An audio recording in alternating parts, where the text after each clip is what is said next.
مرحبا يا شهر رمضان مرحبا شهر. Rukun-rukun daripada puasa Ramadan. Rukunnya itu yang pertama adalah niat. Nah, jadi setiap hari kita wajib berniat. Nah, niat ini terbagi kepada dua. Yang pertama niat bagi puasa yang wajib. Nah, itu niatnya diwajibkan malam hari. Jadi mulai dari habis maghrib sampai subuh, disitulah letak untuk berniat. Misalnya kita berniat dari sesudah buka, kita berniat lagi nih, sajaku puasa besok hari kayak gitu kan. Nanti makan, minum dan sebagainya, tidur, nggak berniat lagi, itu sah itu kalau untuk puasa wajib. Tapi yang abdolnya itu niatnya di akhir malam. Nah, diantaranya kayak sahur kayak gitu kan. Jadi pas waktu makan sahur kita niat lagi, 2 kali niat nggak apa-apa, boleh. Apa aja puasa yang wajib itu? 1, puasa Ramadan. Yang kedua, puasa yang membayar Ramadan, itu puasa wajib. Yang ketiga, puasa kafarah, puasa bayar kafarah. Misalnya kayak orang yang berhubungan suami istri, itu kan ada kafarah nanti kan, bayarnya itu ada dengan kafarah. Kemudian kayak sumpah yang palsu, itu ada juga kafarah, kayak gitulah. Kemudian apalagi puasa wajib? Puasa nadar, puasa sunnah tapi dia nadar, akhirnya puasa itu jadi wajib. Misalnya ana kalau seandainya nanti digabulkan Allah hajat, ana hari ini atau Senin yang akan datang ini saya puasa. Nah, puasanya itu dia jadi puasa wajib. Nah, itu niatnya harus di malam hari. Adapun puasa yang sunnah itu boleh berniat di siang hari sebelum masuk zawal, sebelum tergelincir matahari, sebelum zuhur. Syaratnya selama dia antara dia berniat dengan subuh itu belum ada hal-hal yang membatalkan puasa. Misalkan kita lupa nih, wah hari ini hari Asyura, atau hari ini mau puasa 6 Syawal, kayak gitu kan, puasa sunnah. Oh hari ini hari Senin, ana mau puasa. Kita malam kan tidak berniat masih. Tapi selama masih sebelum zuhur itu boleh kita berniat dan boleh berpuasa, sah puasanya. Tapi sebelum makan ataupun minum. Kalau sudah pagi sarapan 2 piring, ya ndak bisa niat, ya ndak sah puasanya. Nah, itu adalah yang pertama, rukun puasa itu adalah niat begitu. Yang rukun yang kedua adalah menghindari dari segala sesuatu yang membatalkan puasa. Itu aja, 2 aja rukunnya, menghindari sesuatu yang membatalkan puasa. Nah, terus yang kita bahas ini apa saja yang membatalkan puasa kan gitu. Nah, kita tahu dah rukun puasa nih, berniat sama menahan diri daripada yang membatalkan puasa. Sekarang kita bahas yang membatalkan puasa. Al-muftirat, hal-hal yang membatalkan puasa. Yang pertama, memasukkan ke salah satu rongga tubuh yang tembus ke dalam dengan sengaja. Apa aja rongga tubuh yang ada di tubuh kita ini? Mulut, hidung, tembus ke dalam, telinga, kemaluan depan, dan juga belakang.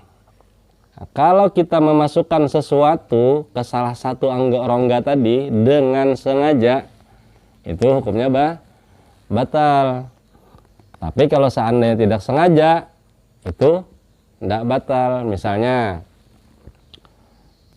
siang Ramadan, apalagi di awal-awal Ramadan kan, karena masih terbiasa gitu kan, makan habis 1,5 piring sudah ingat, aku puasa.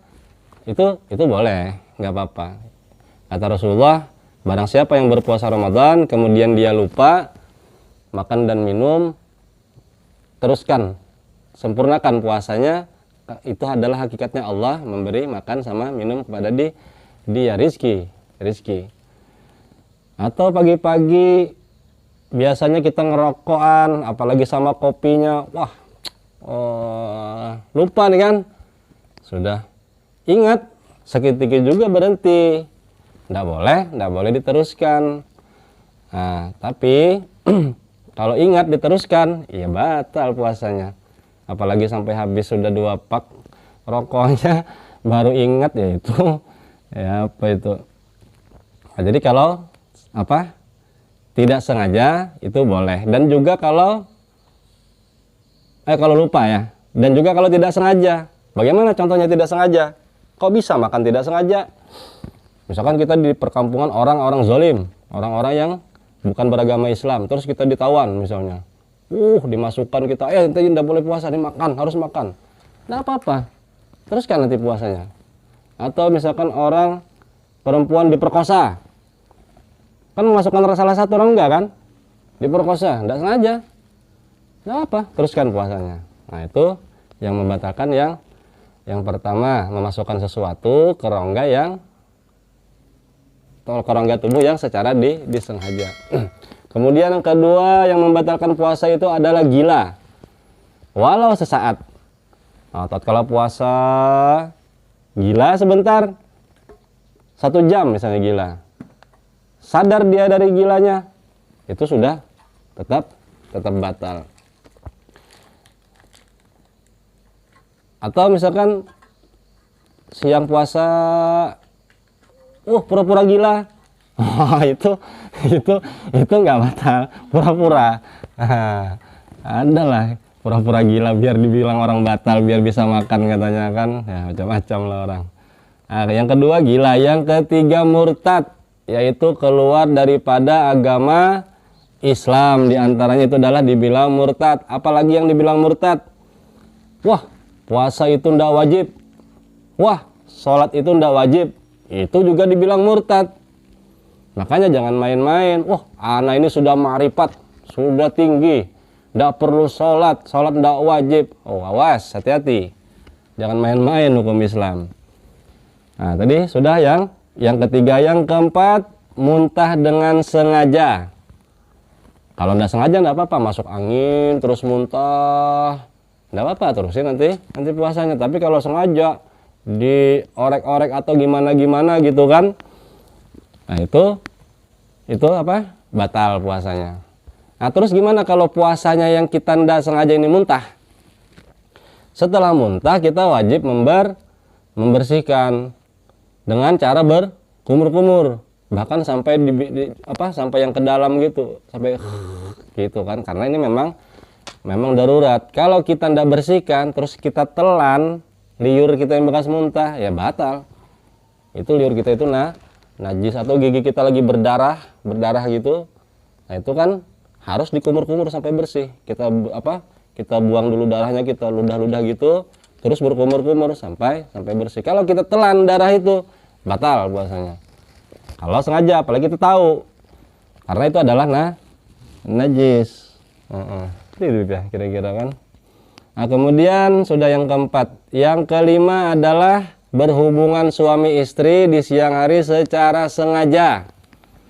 Siang Ramadan, sudah masuk puasa, terus dia berhubungan suami istri, hukumnya batal. Bukan hanya batal, harus bayar kafarat.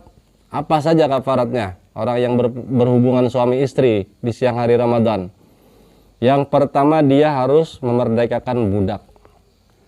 Nah yang pertama ini mungkin sekarang nggak ada, zaman perbudakan itu nggak ada.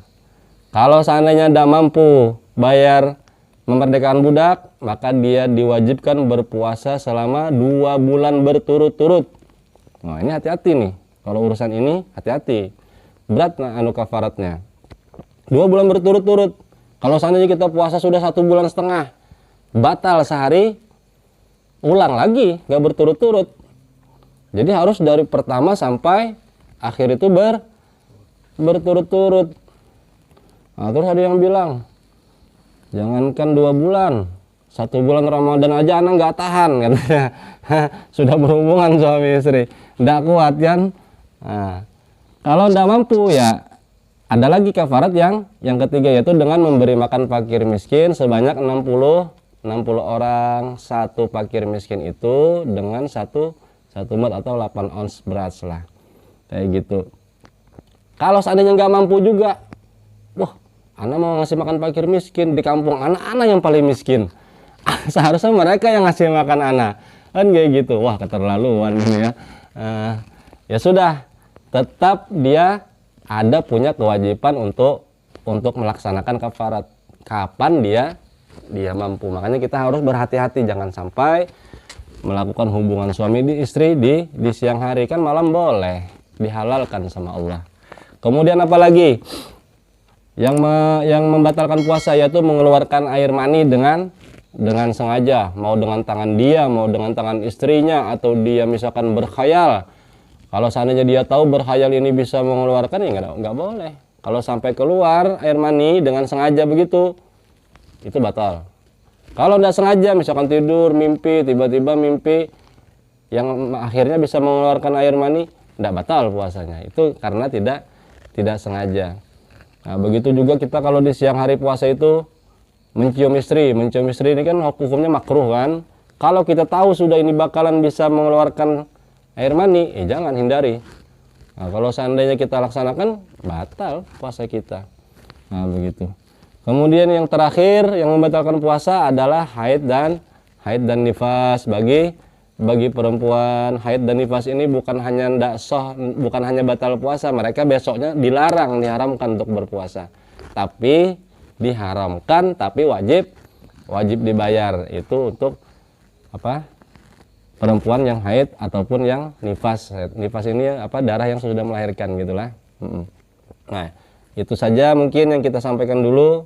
Jadi rukunnya itu ada 2, yang membatalkan itu ada 7. Mudah-mudahan kita mendapatkan keberkahannya di bulan Ramadan ini, dimudahkan untuk beribadah kepada Allah Subhanahu wa ta'ala. ردد على سمع حديث محمد صلى الله عليه